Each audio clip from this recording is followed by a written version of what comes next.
Ұлтымыздың көрнекті жазушысы, қазақ әдебиетінде шоқтығы биік, классик әрі лирик жазушы Тәкен Әлімқұлов пен Қазақстан Республикасы мемлекеттік сыйлығының лауреаты және де Қазақстан Республикасы әнұранының авторы Жұмекен Нәжімеденовтің шығармаларын оқыту биылғы жылы бір кітап акциясы аясында қолға алынып, ел оқырмандарына насихатталуда.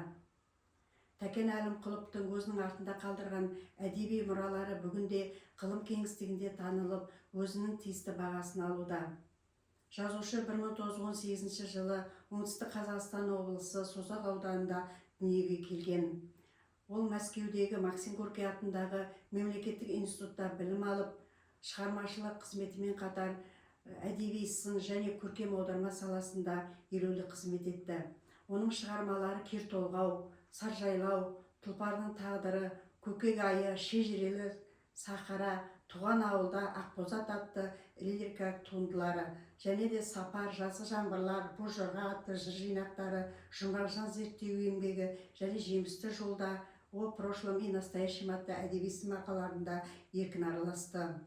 Тәкен Әлімқұлов өзінің шығармаларына күй өнерін желетіп, 40 жылдай астам уақыт еңбек етті. Аталған проза жанрындағы кейіпкерлер Тәттімбет, Махамбет, Сүгір, Сейтек, Әбікен, Ықылас, Төлеген, генерал сындылар, бұлар ешқандай қайталанбайтындығымен ерекшеленеді.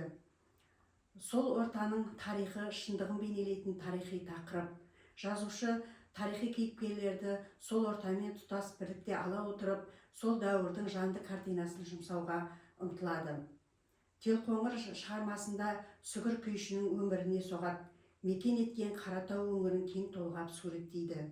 Сейтек Сары шығармасында құтты мекенді, ел мен жер тарихын, халық тағдырларын, қилы шындықтарын көзбен көріп жаттап өскен Сәруәрдің Сейтекпен табысуы повесть желісінде айқын байқалады. Сейтектің күйлері Телғожа, Бозінгеннің бүлкілі және Созақтан туған Тәттімбет.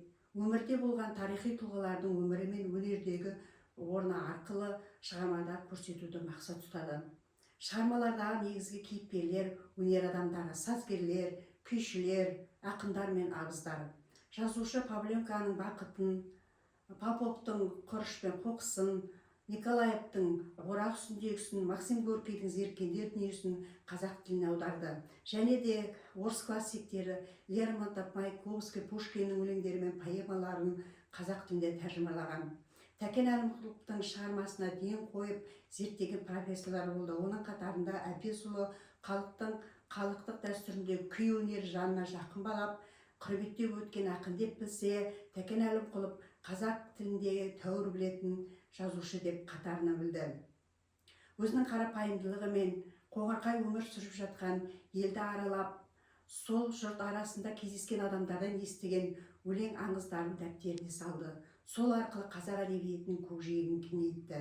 Негізінде Тәкен Әлімқұловтың шығармалары бұл қазақ халқының ұлттық болмысын, бейнесін, өмір көрінісін дәл тапқан дарабоз суреткер ақын деп білеміз. Тәкен Әлімқұловтың күй аңызы Сейтектің күйі заманай қалай туды. Күй аңызы қызық қой. Күйді тыңдағанымыз болмаса, оның тарихы мен мәніне аса көңіл бөле бермейміз. Заманай күйінің шығуына себепші болған Сейтекті көрген көз көргендердің айтуынша, заманай күйі Сейтектің бастан кешкен көзбен көрген көңілге түйген өмірінің қорытындысы сияқты. Халық тағдырындағы ұлы күйзелісті айқын аңғартады. Замана халқын паш етеді. Айдаудан туған елін аңсап сағынып келген Сейтек ауылдағы жора жолдастарды аралап, өзінің сүйікті домбырасын тартып, біраз уақыт тыныштық өмірде болады. Сейтектің айдаудан оралу хабары ауылға тез тарайды. Халық үйіне легімен келіп күйін тыңдайды. Ауыр жолдан қайтқан Сейтек күй үстіне күй қосады.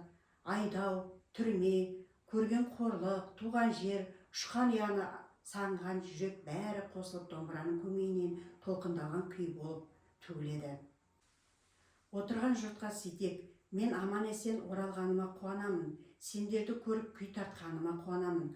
Халық сіздер тұрғанда, 10 саусақ өнерім тұрғанда, Сейтек сіздермен бірге деп Сібірде айдауда жүргенде шығарған күйін қағуда домбырасына қол созды. Домбыра қос жиенінен шыққан қайғылы үн, әр пердені басқан сайын саусақтарының астынан естілген зарлы саз тыңдаушылардың жан дүниесін тебірентті. Сейтектің сондағы тартқаны заманай күй еді.